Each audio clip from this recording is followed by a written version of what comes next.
할렐루야. 주일 예배 가운데 나오신 여러분 환영합니다. 오늘은 디모데 후서를 이렇게 은혜 나눌 텐데요. 디모데 후서. 오늘 본문 말씀은 디모데 후서 3장 10절에서 17절까지입니다. 디모데 후서 3장 10절에서 17절. 제가 읽겠습니다. 나의 교훈과 행실과 의향과 믿음과 오래 참음과 사랑과 인내와 박해를 받음과 고난과 또한 안디옥과 이고니온과 루스트라에서 당한 일과 어떠한 박해를 받은 것을 내가 과연 보고 알았거니와 주께서 이 모든 것 가운데서 나를 건지셨느니라. 무릇 그리스도 예수 안에서 경건하게 살고자 하는 자는 박해를 받으리라. 악한 사람들과 속이는 자들은 더욱 악하여져서 속이기도 하고 속기도 하나니 그러나 너는 배우고 확신한 일에 거하라. 너는 내가 누구에게서 배운 것을 알며 또 어려서부터 성경을 알았나니 성경은 능히 너로 하여금 그리스도 예수 안에 있는 믿음으로 말미암아 구원에 이르는 지혜가 있게 하느니라. 모든 성경은 하나님의 감동으로 된 것으로 교훈과 책망과 바르게 함과 의로 교육하기에 유익하니 이는 하나님의 사람으로 온전하게 하며 모든 선한 일을 행할 능력을 갖추게 하려 함이라. 아멘. 기도하고 말씀 나누겠습니다. 고마우신 하나님 아버지, 오늘 디모데 후서를 통해서 사도 바울이 자기의 영의 아들인 디모데에게 마지막 유언으로 쓴 이 편지를 통해서 디모데뿐만 아니라 나에게 주시는 말씀으로 우리가 잘 받아서 이 마지막을 어떻게 살아야 되는지 우리가 잘 깨닫고 승리하는 복된 인생 되도록 축복하옵소서. 종의 입술에 기름을 부어주시고 듣는 모든 회중에게 하나님 영의 귀를 여시고 하나님 마음을 열어주셔서 말씀 되게 하여 주옵소서. 예수님의 이름으로 간절히 기도하옵나이다. 아멘. 오늘 디모데 후서를 할 텐데요. 이 디모데 후서는 사도 바울이 자기 영의 아들인 디모데에게 마지막으로 남긴 유언과 같은 편지라고 볼 수 있습니다. 그래서 제가 오늘 본문 말씀을 그 구절을 빼서 읽었지만 이 디모데 후서가 1장부터 4장까지 있는데 이 4장을 통해서 바울의 마지막 유언이 우리에게 하나님이 주시는 유언으로 잘 받는 이런 복된 시간 되기를 축복합니다. 누가 이 편지를 썼나? 바울이 쓴 거죠.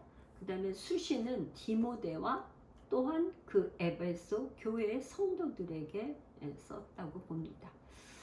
언제 이 편지를 기록하였을까? 그러니까 이거는 디모데 전서를 기록한 이후에 네로 황제의 박해로 인해서 바울이 순교하기 순교하기 전에 겨울이 오기 전에 기록한 것으로 봅니다. 그래서 이때는 바울이 로마 감옥에 1차, 2차 두 번의 로마 감옥에 있었는데요. 1차 감옥은 AD 60에서 62년인데 이거는 그러니까 셋집에 있다고 한 것은 가택연금 상태였어요. 그런데 2차 감옥 때는 뭐냐면 감옥에 쇠사슬에 묶여서 차디찬 그 지하 감옥에 있었던 그런 시기인데 AD 67년에서 한 68년 이때를 우리가 이렇게 봅니다. 이 서신은 누가 전달하였는가? 두기고가 전달한 걸로 봅니다. 4장 12절에 보니까 두기고는 에베소로 보내었노라. 그러니까 이 편지 전달을 두기고가 하고 이 편지를 가지고 가서 디모데에게 전달한 이후에 디모데와 사역을 교체하는 이런 것으로 보입니다. 그럼 디모데가 에베소에 있다는 그 근거를 어떻게 알 수 있을까? 우리가 어떻게 할 수 있을까? 첫 번째는 바울을 면회 온 사람이 에베소 사람이었어요. 에베소 사람 누구냐? 오네시보로.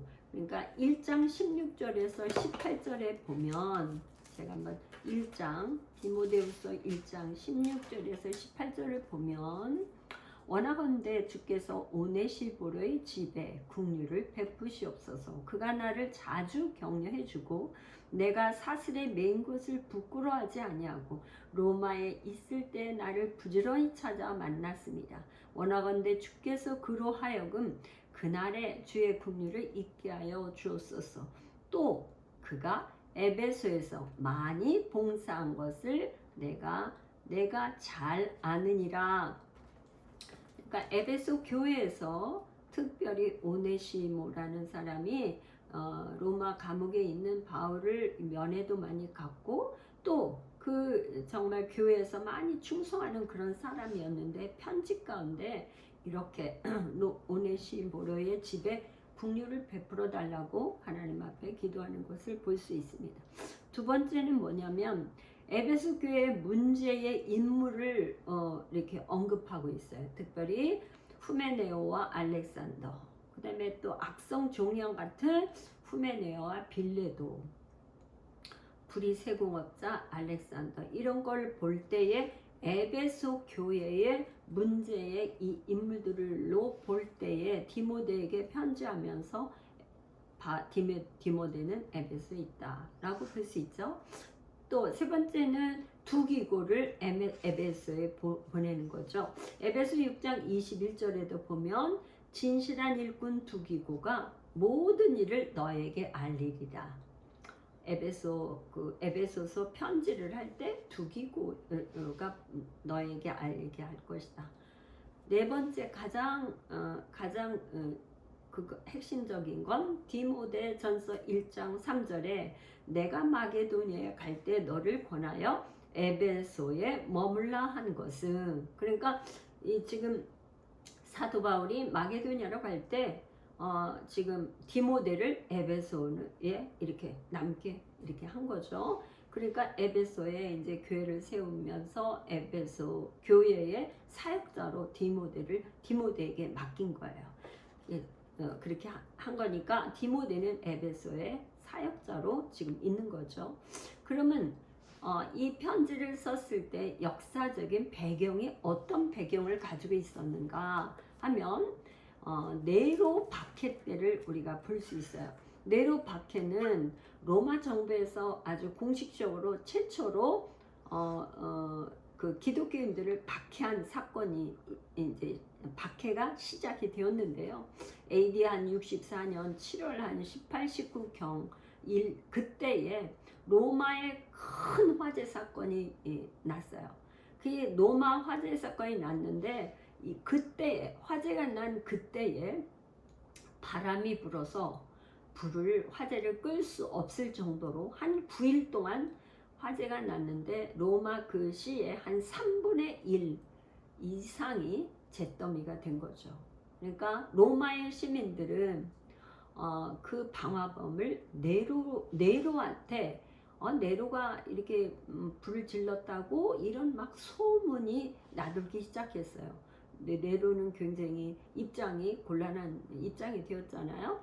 그러니까 이 자기에게 돌아오는 이 화살을 이게 어떻게 돌리기 위해서 하나의 기독교인들을 희생양으로 삼아서 그리스도인들이 방화범이다 하는 식으로 이렇게 대학살을 감행했어요. 그래서 이때에 네로 박해 때에 베드로도 순교하고 바울도 순교하고 많은 그리스도인들이 십자가에 못 박혀 죽거나 짐승의 가죽을 뒤집어 써서 그 사나운 짐승에게 물려 죽게 하는 이런 아주 대학살 박해가 시작이 되었죠. 그래서 베드로는 전승에 의하면 십자가에, 우리 예수님은 십자가에 달려 죽었는데 내가 어떻게 십자가에 그냥 달려 죽을 수 있느냐. 그래서 거꾸로 매달려 죽었고, 바울은 로마 시민권자이기 때문에 이 로마 시민권자는 십자가에 달려 죽일 수 없으니까 참수형으로 죽게 되었습니다. 이제 그러면 이 편지에 나타난 교회 구성원들은 누가 있는가? 어떤 사람들이 이 구성원들이 있는가? 첫 번째는 이제 디모데가 사역자니까 디모데가 있고, 이렇게 충성된 사람 일꾼 오네시포로가 있고, 또 그 다음에 후메네와 빌레도 악성 종양 같은 사람, 이런 사람들이 있고, 또 어리석은 여자들이 있었어요. 그래갖고 이런 사람들을 유인하는 거짓 교사들이 또 있었어요. 또 브리스가와 아굴라와 같이 또 그런 정말 사도 바울에게 목숨까지도 내놓을 만한 그런 또 정말 믿음의 부부가 또 있었어요. 또 유대인 그리스도인들이 있었고 이방인 그리스도인들이 있었고, 이렇게 편지로 볼 때 에베소 교회에 그런 구성원들로 이렇게 세워진 교회, 그런 배경을 볼 수가 있습니다.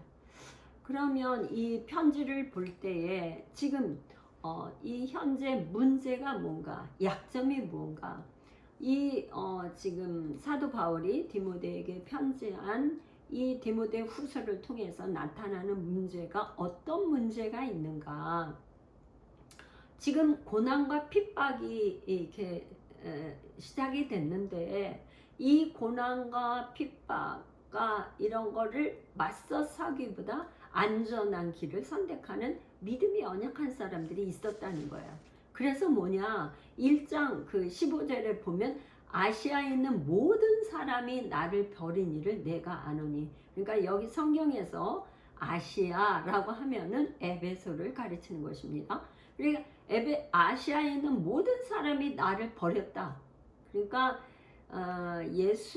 예수님이 붙잡혀 갔을 때 어떻게 해요? 제자들이 다 도망갔잖아요. 제자들이 다 도망갔어요. 그러니까 지금 사도 바울이 붙잡혀서 로마 감옥에 이게 갇히게 되니까 이 일로 인하여서 다 사람들이 바울을 버리고 다 도망가게 된 거죠. 그래서 두 번째는 뭐냐? 문제가 뭐냐? 바울이 갇힌 거, 로마 감옥에 갇힌 거를 부끄러워하는 사람들이 있다는 거예요. 그러니까 말하자면 사도 바울이 지금 정말 그렇게 능력 있는 어떤 일이 있었어요. 에베소에서 정말 바울의 손수건과 치마만 갖다가 병자에게 얹어도 낫는 그런 기적의 사람, 능력의 사람이었는데, 그 사람이 로마 감옥에 갇혔다는 건 이 성도들에게는 굉장히 부끄럽게 생각이 되어서 사람들이 로마 감옥에 갇힌 바울을 부끄러워했다는 거예요. 부끄러워하니까 복음을 전할 수가 없는 거죠. 세 번째는 뭐냐? 이제 이런 일로 인해서 어리석고 무식한 변론으로 서로 말다툼하는 일이 굉장히 많아졌다는 거예요. 그렇죠? 지금 큰 대지도자가 지금 로마 감옥에 갇혔는데 갖가지 뭐 이런 변론과 그런 무지한 말이 얼마나 많이 나돌겠어요. 그러다 보니까 말다툼이 많이 일어났고, 또 뭐냐, 부활이 이미 지나갔다고 하는 이런 진리에서 벗어난 그 진리가 아닌 것을 말하는 그런 사람이 있었어요. 그 말하자면 거짓 교사죠. 그게 후메네오와 빌레도라는 거짓 교사들이 있었다는 거예요. 그러니까 이런 거짓 가르침을 가지고 전하는 교사들 때문에 믿음이 무너지는 거죠. 믿음은 오직 진리의 말씀, 예수 그리스도가 주신 그 말씀을 믿을 때 믿음이 성장하고 이렇게 하는 건데, 거짓 교사들의 가르침 때문에 점점 믿음을 잃어버리니까 더 이상 고난과 핍박을 맞서 싸울 수 없는 거죠. 그래서 3장 2절에서 5절까지 보면은 말세에 너는 이걸 알라. 말세에 고통하는 때가 이르리니, 그러면서 이 지금 사도 바울이 19가지의 죄의 목록을 나열하는 것을 볼 수 있어요. 그 19가지가 뭐냐? 자기 자랑, 돈 자랑, 자기를 사랑하는 사람, 돈을 사랑하는 사람, 자랑하는 사람, 교만, 비방, 부모 거역, 감사하지 않는 것, 거룩하지 않고, 무정하고, 원통함을 풀지 않고, 모함을 하고, 절제하지 못하고, 또 이렇다 보니까 사납고 선한 것을 좋아하지 않고, 배신하고, 조급하고, 조급이 죄예요. 이 원수마귀 사단은 사람들을 막 조급하게 만들어서 어떤 일을 결정할 때 빨리빨리 이렇게 결정을 하게 하는 거, 이 조급이에요. 이것도 죄입니다.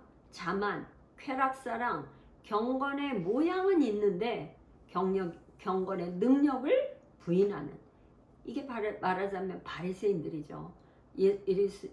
예수님께서 이런 바리새인들을 책망하셨지 않습니까? 이 19가지의 죄의 목록을 얘기하고 있습니다. 사도 바울이 로마서를 기록할 때 이방인들의 죄를 얘기할 때 어떻게 했냐면 21가지의 죄의 목록을 나열했어요. 하나님께서는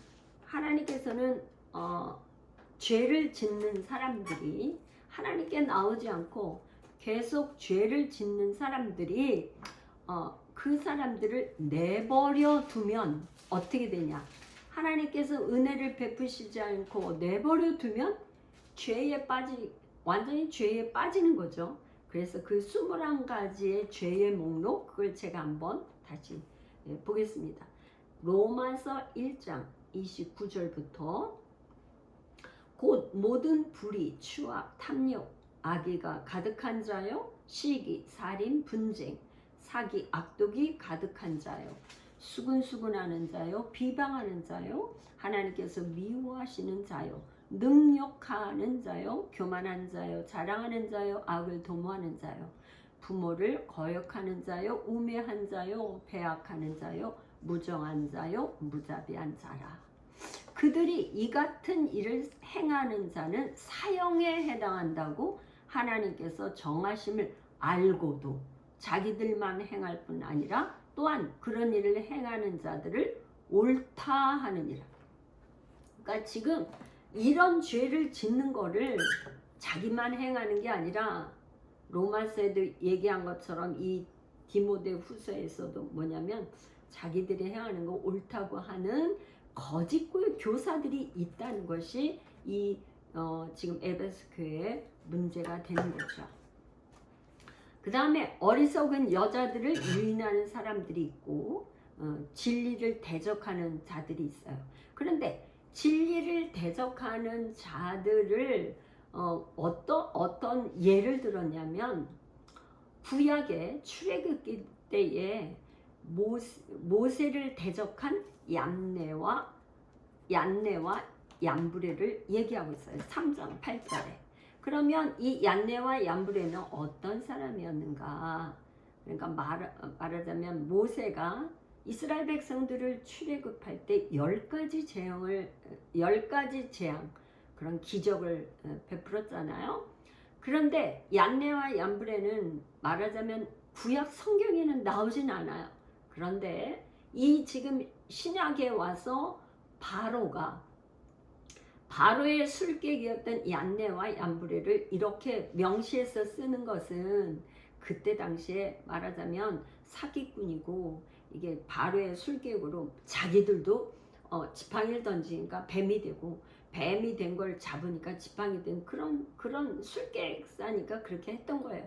그런데 이 사람들이 유대교로 개종한 것처럼 거짓으로 들어와서 나중에 이스라엘 백성들이 그 모세가 이제 시내산에 율법을 받으러 올라갔을 때 금송아지를 만들게 하는 장본이었던 걸로 이렇게 전승에 내려오는 것을 볼 수가 있어요.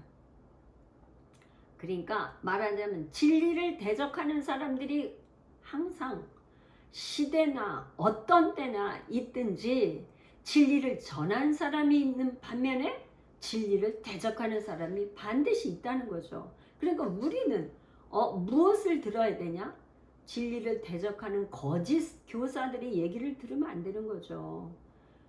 바울이나 디모데 같이 이런 진리의 복음의 말씀을 전하는 사람들의 이 말씀을 들어야 되는 거죠.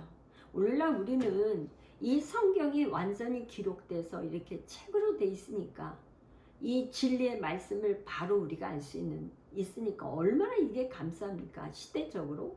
근데 그때는 구약 성경만 있고 이제 사도 시대 때에는 이런 게 없잖아요. 신약 성경이 없고 이제 이렇게 구약 성경을 가지고 예수님이 전한 그 복음을 이렇게 말로 전하는 거죠. 그러면 이 서신, 이 편지를 기록한 목적이 무엇인가? 디모데를 격려해서 복음을 전하는데 사명을 잘 감당하도록 이 편지를 쓴 것이죠. 그 다음에 고난과 핍박 때문에 지금은 디모데가 얼마나 그 마음이나 여러 가지 믿음이 흔들리겠어요. 그러니까 디모데의 믿음이 또 부르심이 흔들리지 않도록 이 편지를 쓴 거죠. 그리고 디모데에게 급히 로마로 오도록 개인적인 부탁을 한 거죠. 그러기 위해서 이 서신 이거를 썼다.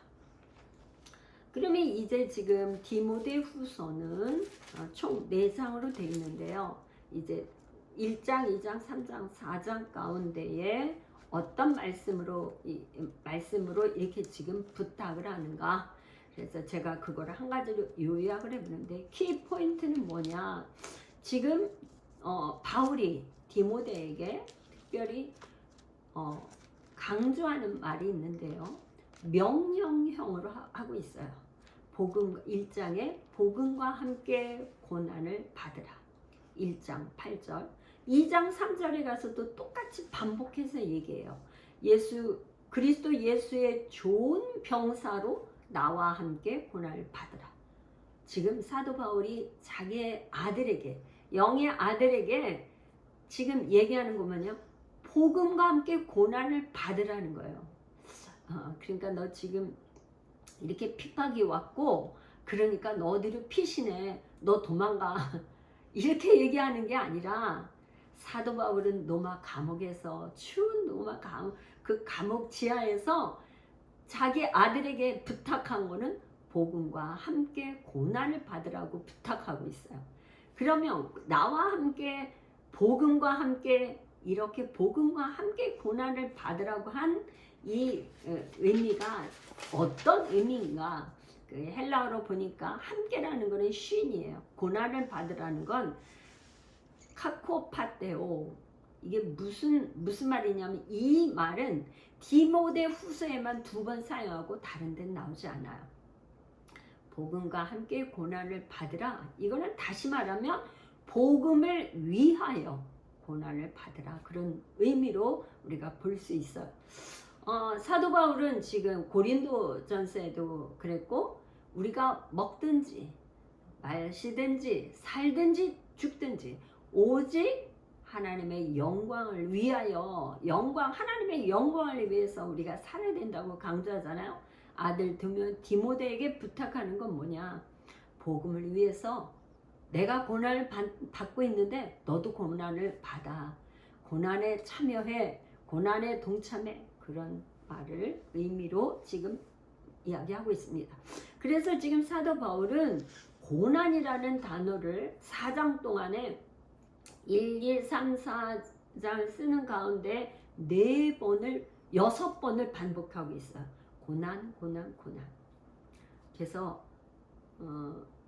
지금 사도 바울이 얼마나 지금 고난 가운데 있으면서도 자기 영의 아들에게 고난을 이야기하고 있는지. 두 번째 2장에서는 뭐라고 하느냐? 복음을 받은 자의 자세.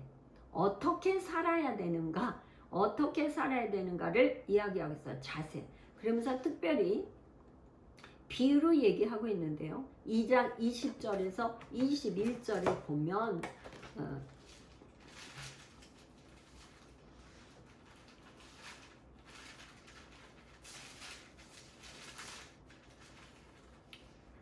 2장 20절에서 21절에 보면 이제 큰 집에는 금그릇과 은그릇뿐 아니라 나무그릇과 질그릇도 있어 귀하게 쓰는 것도 있고 천하게 쓰는 것도 있나니 그러므로 누구든지 이런 것에서 자기를 깨끗하게 하면 귀히 쓰는 그릇이 되어 거룩하고 주인의 쓰심에 합당하며 모든 선한 일에 준비함이 되리라. 그러니까 지금 복음을 받은 자의 그 사역자의 자세는 어떻게 해야 되냐?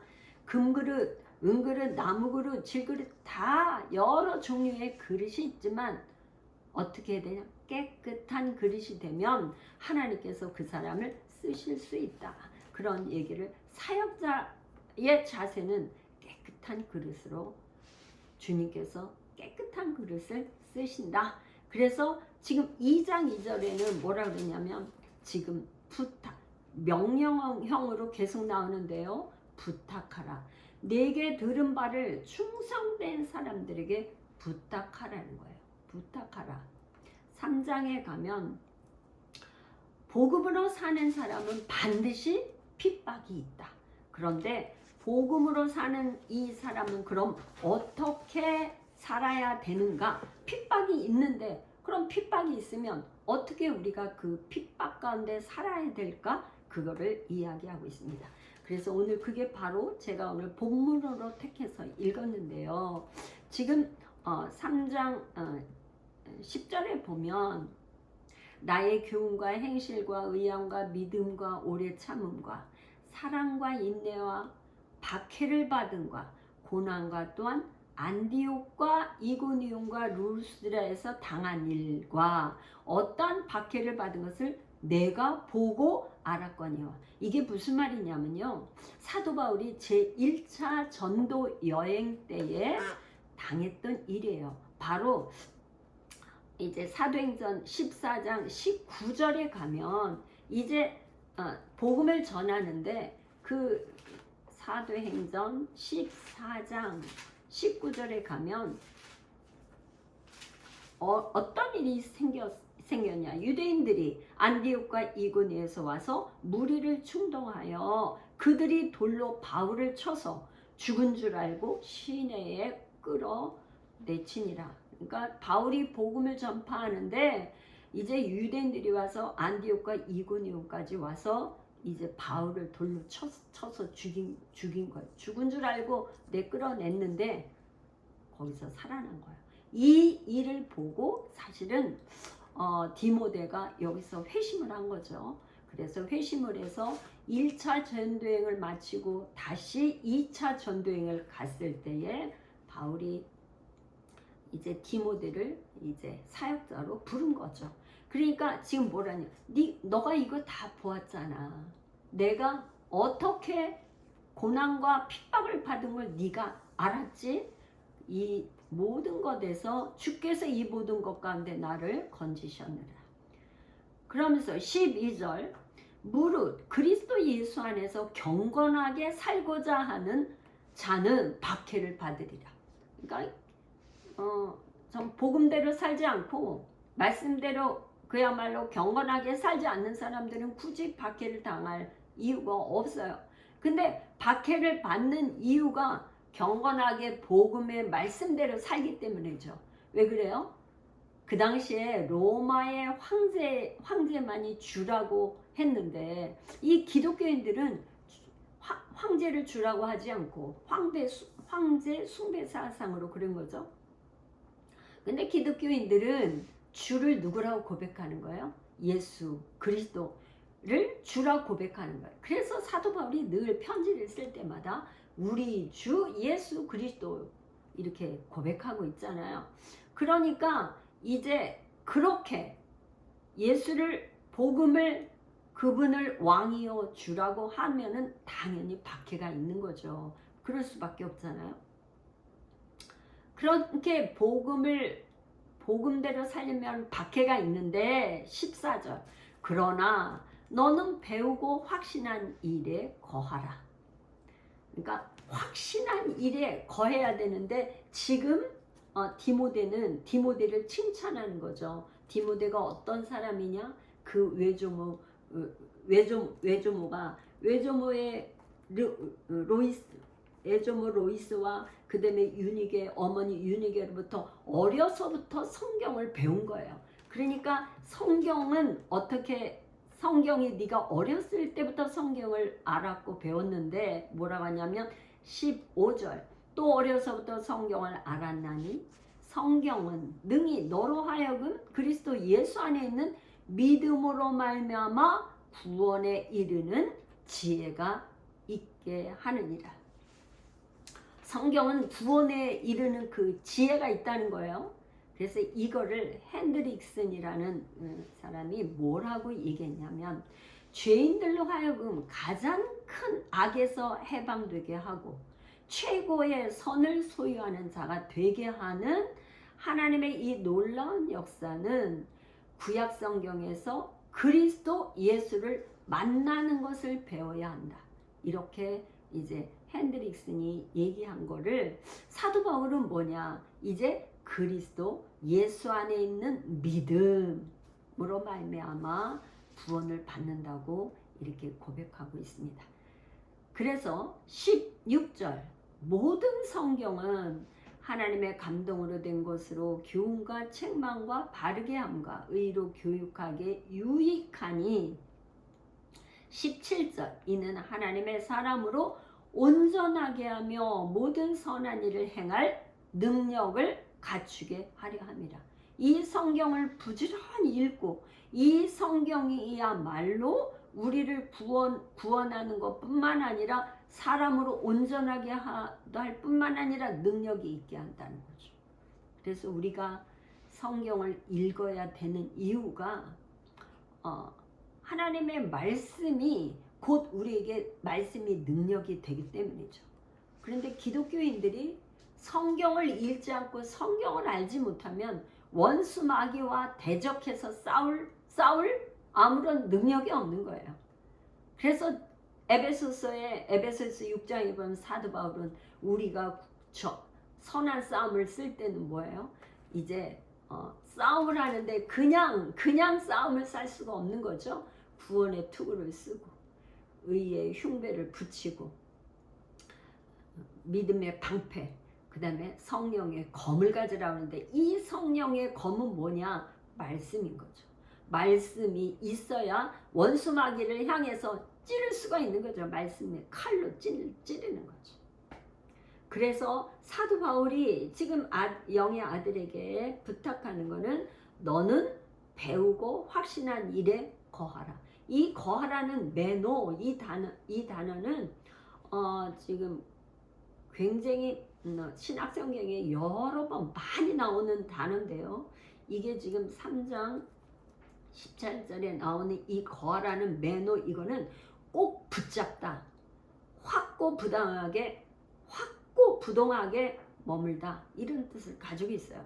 그러니까 고난과 핍박이 오더라도 이제 복음 안에서 확실히 그 말씀을 붙잡으면 복음으로 말미암아서 고난도 이길 수 있고 핍박도 이길 수 있다. 그런 얘기죠. 그래서 예수님이 산상수훈에서 마태복음 5장에 산상수훈 8복을 얘기할 때 뭐라고 그랬죠? 여러 가지 8가지의 그 복이 있나니 그랬는데 그 중에서 뭐냐? 의를 위하여 박해를 받는 자는 복이 있나니 천국이 그들의 것이며 나로 말미암아 너희를 욕하고 박해하고 거짓으로 너희를 거슬려 모든 악한 말을 할 때에는 너희에게 복이 있나니 기뻐하고 즐거워하라. 하늘에서 너희 상이 큼이라.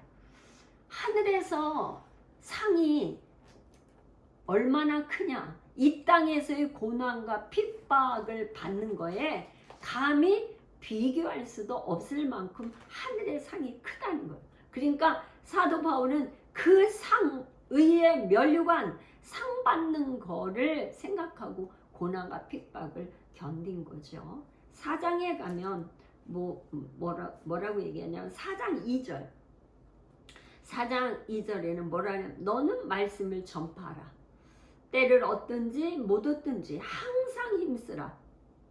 범사의 오래 참음과 가르침으로 경책하며 경계하며 권하라. 그러니까 이 지금 말씀을 전파하라의 퀘르소, 이 말은 뭐냐면 큰 소리로 말씀을 선포하라 그런 말이에요. 그런데 사실 고난과 핍박이 오는데 어떻게 큰 소리로 하나님의 복음의 말씀을 선포할 수 있겠어요. 그런데 지금 사도 바울은 오히려 너는 말씀을 계속 선포하라 이렇게 얘기하고 있습니다.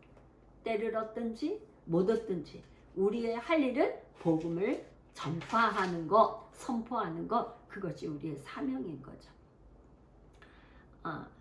4장 3절을 보면 때가 이르리니, 아까 지금 3장에서도 때가 이르리니 그랬는데 4장 3절에서도 때가 이르리니 뭐냐? 사람이 바른 교훈을 받지 아니하며 귀가 가려워서 자기 사욕을 따를 스승을 많이 두고 또 그 귀를 진리에서 돌이켜 허탄한 이야기를 따르느니라. 그러니까 이 마지막 때에는 뭐냐면 바른 교훈, 하나님의 복음의 말씀을 받지 않아요. 그건 싫어해. 왜? 고난과 핍박도 싫어하고 바른 교훈 받는 것도 싫어해요. 그리고 뭐냐면 자기의 그 사욕, 욕심에 따라서 스승을 많이 두는데 자기에게 입에 달콤한 이야기, 축복만 받는다는 이야기, 그런 얘기에만 귀를 기울인다는 거예요. 그런 진리에서 떠나서 그런 허탄한 이야기, 거짓 스승을 많이 둔다는 거예요, 사람들이. 그래서 오늘날 우리에게 우리의 삶을 돌아보면서 하면 어떤가요? 우리는 고난을 좋아하나요? 핍박을 좋아하나요? 믿지 않는 가정에서 처음으로 예수를 믿게 되면 부모님이 예수를 안 믿는 그런 가정에서 예수를 믿는다고 한번 봅시다. 그러면 얼마나 그 핍박이 많겠어요. 심하면 아들 같은 경우에는 호적을 파가라는 둥, 이렇게 심한 저기가 많지 않아요? 핍박이 많죠. 그런 핍박은 참 견디기 어렵죠. 견디기 어려워.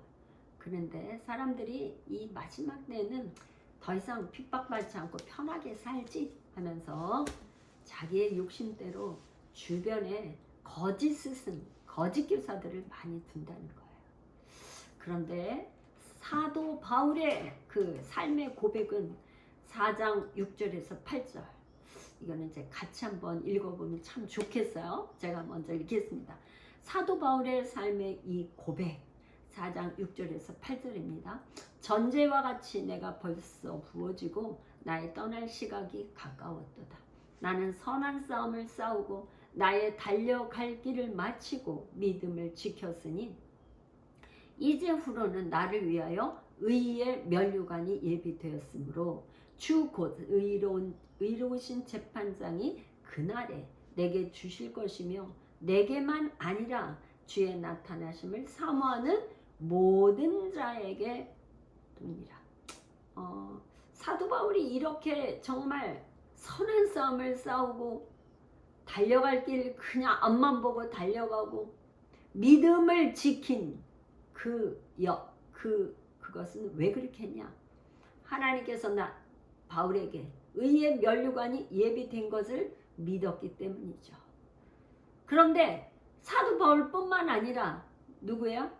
주의 나타나신 예수님의 재림을 기다리고 사모하는 모든 사람에게 이러한 의의 면류관이 준비되어 있다는 거죠. 그러니까 의의 면류관, 얼마나 영광스러운 면류관입니까? 생명의 면류관, 의의 면류관, 얼마나 영광스러운 일이에요. 이 영광, 면류관은 사실은 고난이 없으면 면류관을 받을 수 없죠.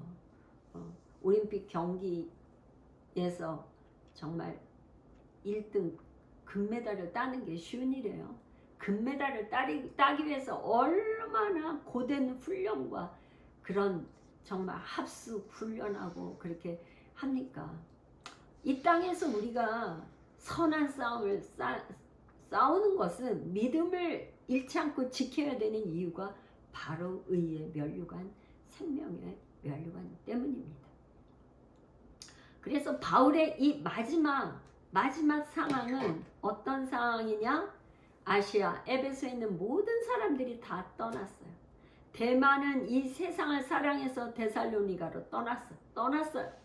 그 다음에 지금 바울이 내가 처음 변명한 때 나와 함께한 자들이 하나도 없더라. 그리고 누구만 남았냐면요. 누가만 남았어요. 누가만 나와 함께 있느니라 고백하는 거예요. 예수님이 마지막 십자가 질 때도 예수님의 제자들이 다 떠났잖아요. 한 사람 누구만 남았어요? 사도 요한만 남았죠. 이거와 대조를 해보면서 참 뭔가 마음에 오는 게 있어요. 누가 한 사람만 남았는데 이 누가는 나중에 누가복음을 썼고 사도행전을 기록해서 오늘날 성경에 누가복음과 사도행전이 있어요. 또 예수님의 그 마지막 십자가 밑에서 예수님을 지켰던 사도 요한은 요한복음을 쓰고 요한 1, 2, 3서 서신서를 쓰고 요한 계시록을 기록한 사도 요한. 그러니까 끝까지 핍박의 고난의 그 자리를 지킨 사람은 반드시 선한 열매가 있는 것을 보게 됩니다.